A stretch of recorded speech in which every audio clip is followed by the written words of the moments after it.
I'm here today to help you decide if a CAN program is what's right for you or if you need personalized training built for you by a personal trainer. Now, I don't like to deal with absolutes, so understandably, there is circumstances in which a CAN program is perfect for you and it's exactly what you're looking for. However, there's other circumstances that would lead you into fitting more into the basket of personalized programming from a personal trainer. I'll start off with the CAN programs first and just kind of give you an idea as to when that might be for you. So for starters, the personalized program needs to match what your goals are. So if your desired outcome is to deadlift heavier weight, then you're going to be looking for a personalized program from somebody who deadlifts heavier weight than you, teaching you how to deadlift heavier weight. Additionally, on top of that, you have to be sure that you have all the required equipment that's put into that program, right? So if you work out in your garage like me, and the deadlift program calls for lat pull downs one day, and you can't do lat pull downs, then perhaps that program isn't for you, but you can make adjustments if you can't do a lat pull down. You could do barbell rows or pull-ups, weighted pull-ups, whatever the case may be. I won't digress too much into that. But again, got to make sure that you have the correct equipment. I'm in my garage right now, so you're going to be hearing birds. Sorry if that annoys you. Moving on past equipment. So do you have the time to do that workout that has been canned for you? Because if you don't follow that program to a T, then the person that built that program will easily have an excuse when it's not working for you. They could just say, hey, you didn't follow it exactly how I had it written down, so that's kind of on you. And if you don't have the time to do all of those workouts, now you're kind of stuck with this program that you paid for, but you just don't have time to do it. Do you have any sort of health conditions or concerns or injuries that would lead you not to be able to do some of these movements? Again, you don't want to give an excuse as to why the program didn't work for you. You want to make sure that you have something that is built that you're able to execute, even with a past injury that you may have had. And then moving on into, we talked about time constraints, we talked about equipment constraints, and lastly, we're going to talk about your experience level. So if that program that you purchased has a whole bunch of movements that you've never done before, you never built up to be able to do those movements at that weight that it's asking you to do it at, or just in general, you're probably not going to be comfortable using that program. You're going to risk injury and then just kind of set yourself back. So again, CAN programs have their place. They work for plenty of people. If you have the experience and the equipment and the know-how and the health to do a CAN program, it's cheaper and it could possibly work for you. So I'm not telling you not to do a CAN program, just make sure it's right for you. Now getting into personalized program building from a personal trainer. So if you don't fit in that category, for example, if you haven't worked out in a very long time or you've never worked out before in your life and you just don't even know where to begin, that's when you're going to want to pay a little bit of the extra money that it's going to cost for you to get a personal trainer.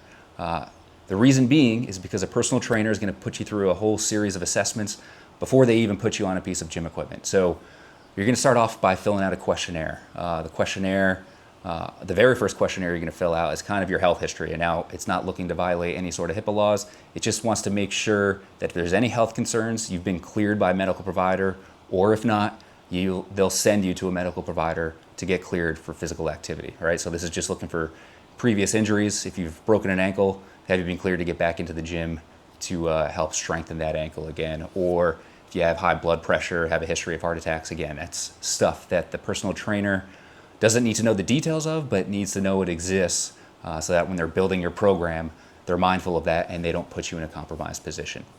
So if you've filled out that questionnaire, there's no concerns, or if there is concerns, you've been cleared to continue on with personal training, then they're going to jump into physical assessment. So what this looks like is they'll put you through some dynamic movements, and what they're looking for is any sort of problem area. So if for example, it looks like you have an area where a muscle is overactive or underactive, they're going to keep that in mind as they're writing their program for you, and they're going to do exercises to concentrate on that, or stretches. If, for example, if a muscle is overactive, they're going to want to do stretches to get that stretched out and relaxed so that it's not causing further injury. And they're taking all that into account as well, right? If your muscles are unbalanced, that eventually leads to injury if it hasn't already done so. Then they're going to put you through other different types of physical tests as well. So they'll take your blood pressure, make sure your blood pressure is good. Again, if something is concerning there, they're going to send you out to a medical provider. Most personal trainers aren't licensed. They're definitely not licensed through their personal training certificate, but in general, probably not a doctor that can clear you for physical activity if something like high blood pressure comes up. So they'll put you through tests where they'll measure your BMI, right? So they're just looking to see if you fall into the obese category, and again, that's going to influence the type of program that they build for you, and so on. So after they put you through that, they're gonna put you through some cardio tests if your desired outcome is to get better at cardio, figure out what you're comfortable with and what you can do. And through this entire process, they're also figuring out what your history is with physical fitness. So if you have zero history whatsoever, they got to keep that in mind, because if they write a program for you that has a movement that you're not comfortable with or never done in your life, they're going to make sure that you know what you're doing on those pieces of equipment before they move you forward with that. After they have all this information, they're going to go ahead and build your program for you, right? So they know your desired outcomes, they know your constraints, so they know if you got to get up early in the morning to bring the kids to school, if you're at work all day long and don't get home till late at night. If you plan on working out in your garage, what equipment you have available to you in your garage. If you plan on going to the gym, what equipment you have available to you at the gym, what equipment you know how to use in the gym. And they're just going to base your entire program off of all of these constraints. And then they're available to you. I won't say 24/7, right? It depends on the individual. For example, if you buy into my program, I'd be available to you most times of the day, most days of the week. So if you're in the gym and I told you that you had to do 95-pound barbell RDLs that day, Romanian deadlifts, and you're confused, either A, you can't lift that much weight, or B, you've never seen a Romanian deadlift before, odds are I wouldn't start you off at 95 pounds if that's the case.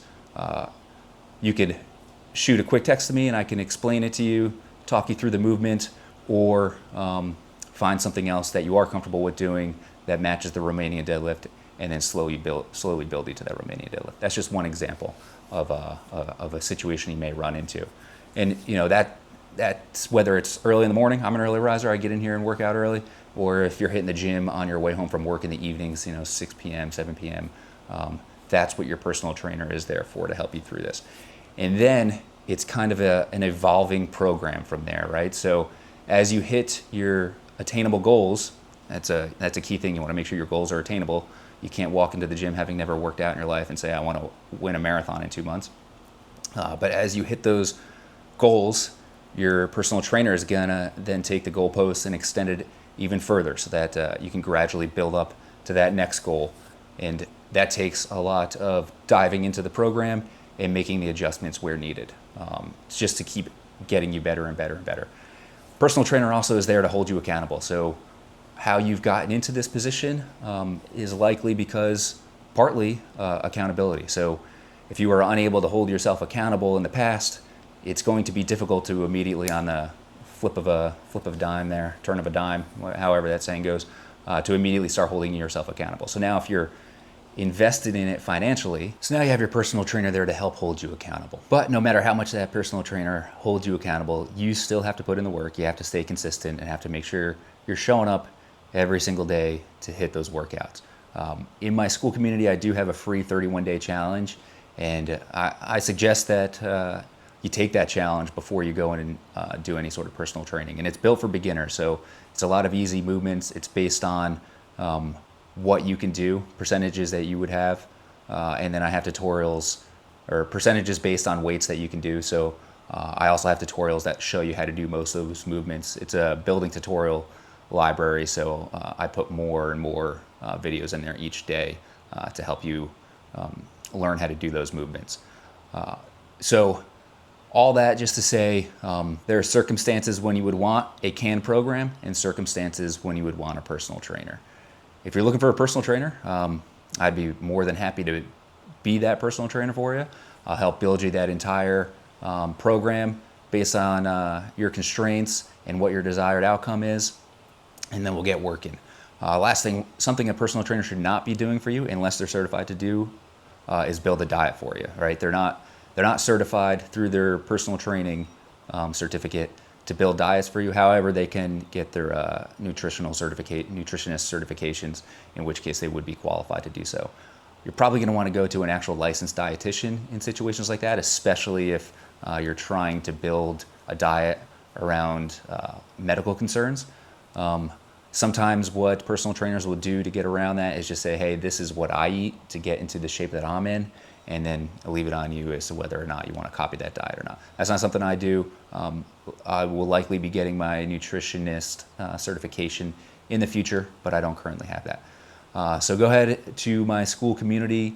The link for that is going to be in the description for this video. It's also on the homepage of my YouTube channel. And then you can get in there, see if any of the different programs in there work for you. I do have CAN programs, and then I do have personal training available as well, where we go through everything I just talked about. Hope this video helps you and helps make that decision as to whether or not to go with the CAN program or personal training. Take it easy.